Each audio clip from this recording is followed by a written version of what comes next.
Good morning, good afternoon, good evening, good night, good everything good. Welcome to African Joe lecture series. My name is African Joe, and as usual, I tell you no lie.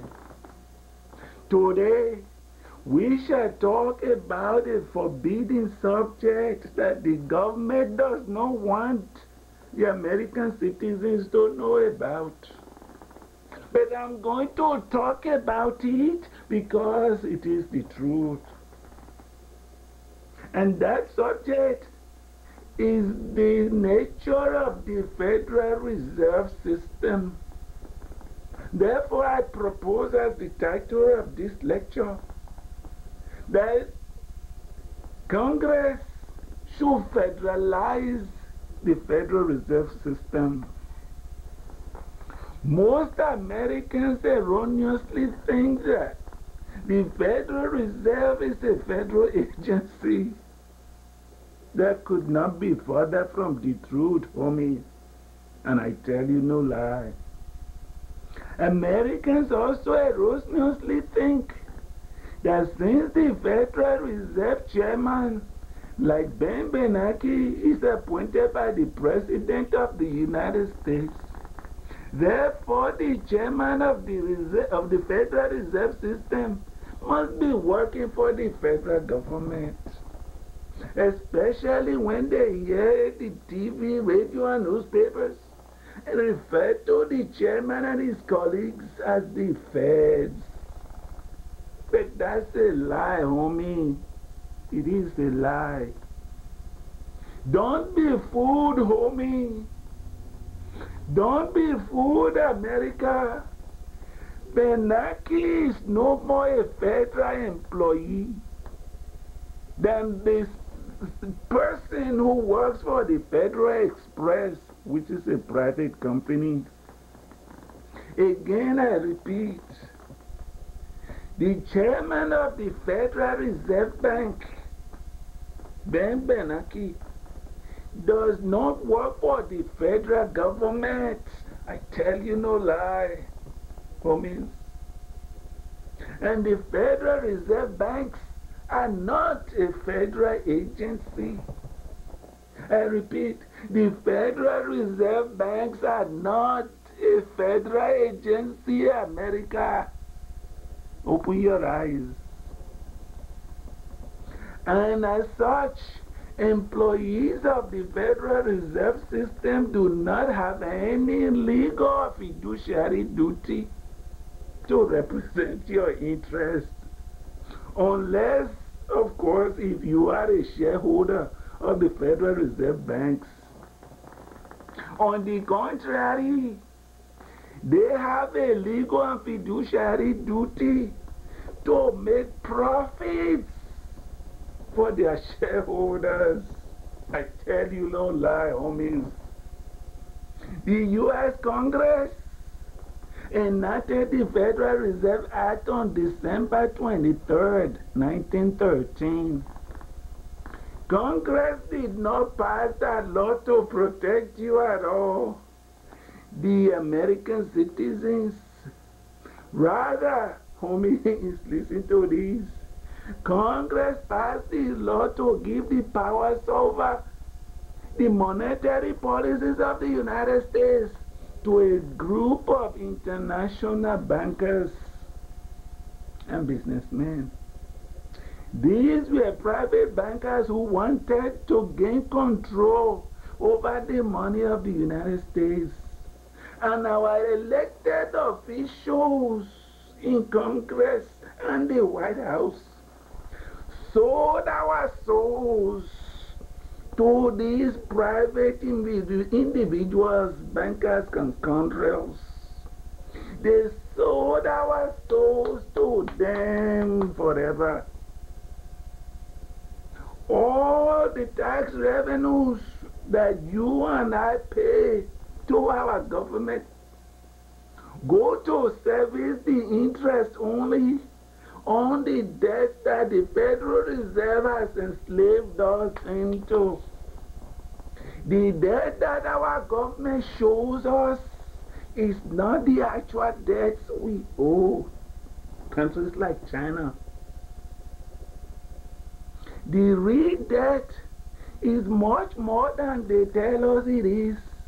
And our children and grandchildren and great-grandchildren will have to pay this debt for the rest of their lives. And I tell you no lie.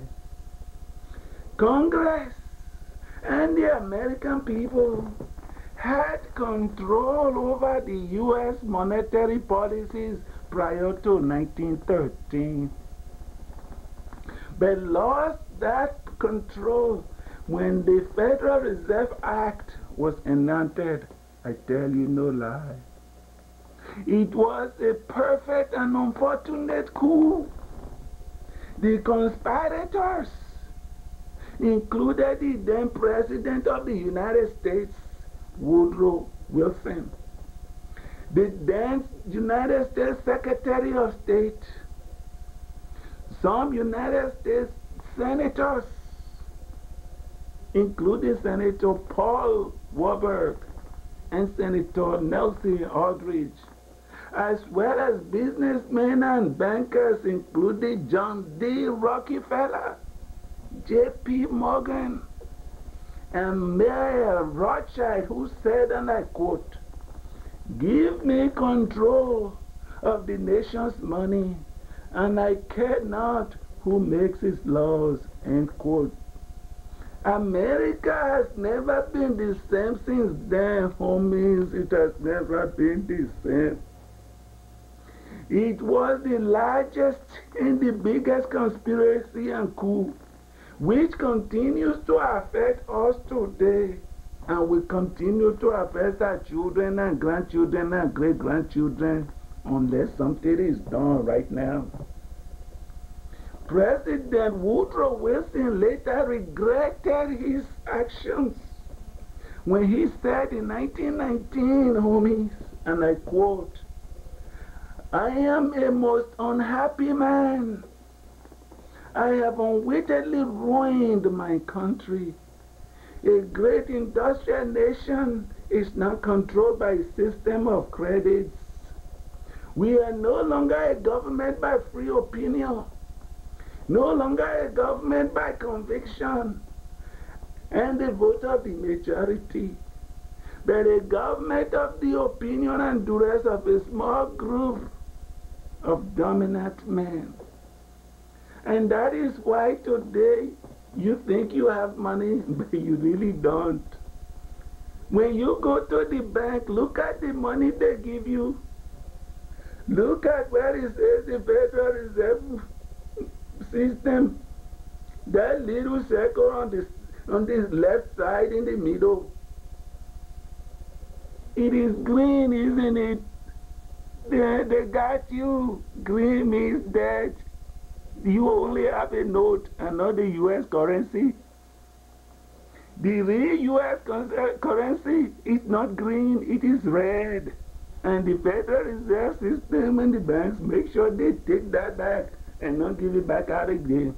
What you have is just paper, worthless paper, and it's a debt that you owe, that you must pay back for the rest of your life. Control of our country's monetary policies should be given back to the American people, yes, homies, back to we the people, and allow Congress to have direct control over those policies once again.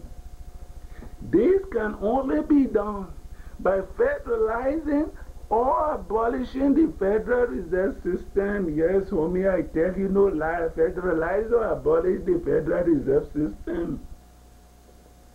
Therefore, I urge you and propose that you contact your congressmen and women and pressurize them to abolish or federalize the Federal Reserve System.